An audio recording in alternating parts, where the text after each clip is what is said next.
The Goldwell Open Air Museum is a 7.8-acre outdoor sculpture park on the outskirts of the ghost town of Rhyolite. It's about 115 miles north of Las Vegas, 4 miles west of Beatty. It's not the middle of nowhere, but feels like it. People have an idea in mind of what a ghost town is. And I think for most people, it's wooden, the wooden ghost town of the West. And so Rhyolite comes as this big surprise with its stone buildings. People also don't expect, to encounter art. They don't expect to see something that has a maker's hand on it so much. I think anything that sticks out in the desert, because it is so stark, is startling to us. And especially not outdoor sculpture.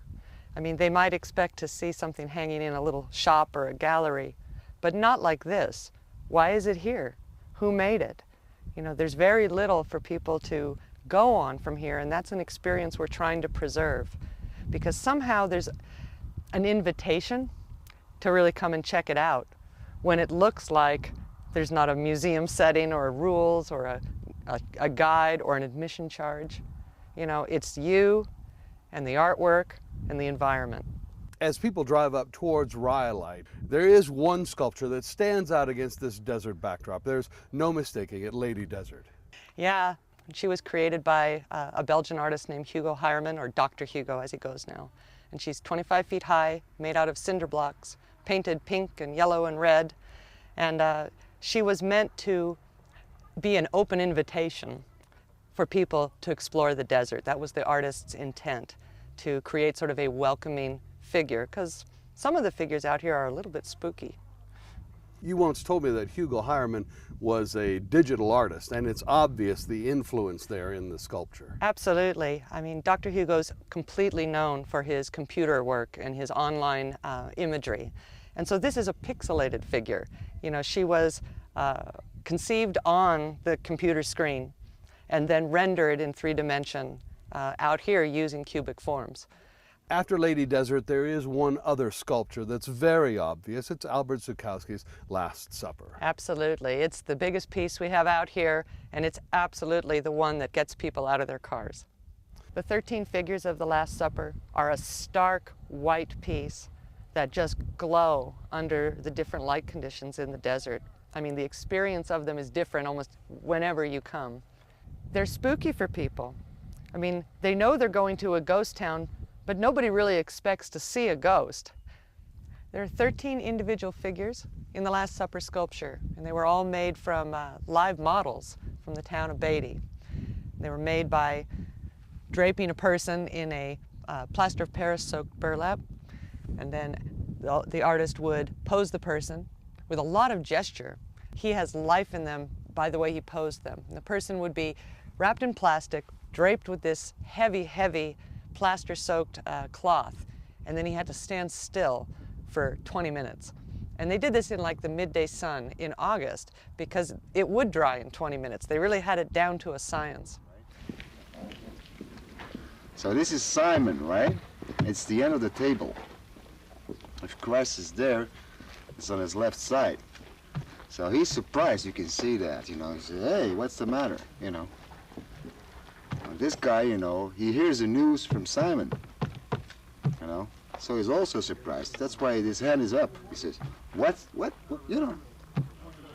I keep my knees open because, the figure's got to crawl out. I have to create an opening like this, right, to get it out. Otherwise, he'll be here for another couple of 100 years. The hardest part is maintaining a pose with the weight of the plaster on you. These things weigh about 100 pounds when they're wet. So.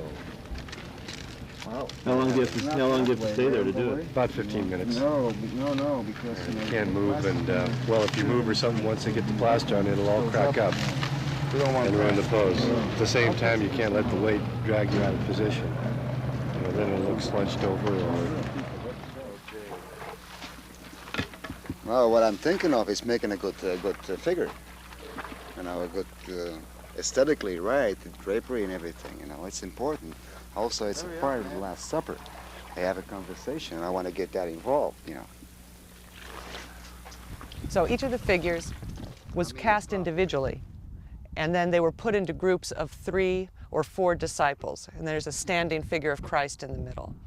And they are the sculpture that's really indicative of what the whole point was here, which was to place artwork in this landscape, where the landscape became an intrinsic part of the experience of the piece. I mean, you couldn't, this would be a much different piece of art if it was in a museum, as opposed to in this kind of a museum.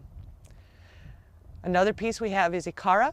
It's a carved female figure with her arms outstretched up to the sun, kind of a female version of the story of Icarus, the boy who flew too close to the sun.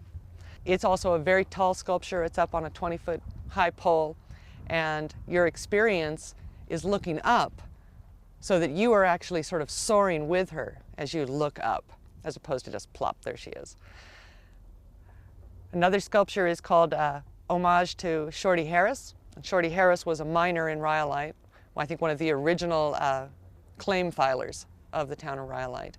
And he is a 20-foot high Corten steel sculpture, miner with his pickaxe, accompanied by a penguin. And this is the #1 question that we get out here. What's up with the penguin? Well, the artist, Fred Bervoets from Belgium, a cold, rainy, clammy country, felt very out of place here in the desert. And so he kind of put that in as a self-portrait. You know, he kind of felt like a penguin in the desert, and that mining was such a lonely business. His miner needed a companion like that, and it was a way of expressing his empathy for the kind of life that people who worked out here had. There's a large tangle, I call them a tangle of gleaming car parts called Desert Flower, that Albert Zukowski also made in 1984. And it was very much like the style of work he's also known for in Europe, assemblage of found objects. And I'm pretty sure most of these objects came from somewhere around in the desert here, discarded car parts, big chrome bumpers. There's a lot of life in the sculpture. It looks to me like a creosote bush, a tall creosote bush blowing in the wind. And it's just fantastic walking around it. It's a really nice piece. And near it is Ghost Rider, which is another ghost figure Albert did of his dear friend, John, who lived here. It's John's donated bicycle, and the ghost is holding it as if to quickly get away, go off on an adventure himself, who knows. Final sculpture is kind of hidden. Most people miss it. It's down in the gully behind the Last Supper sculpture. It's called Don Quixote. And Don Quixote is another assemblage made out of absolutely everything that could rust.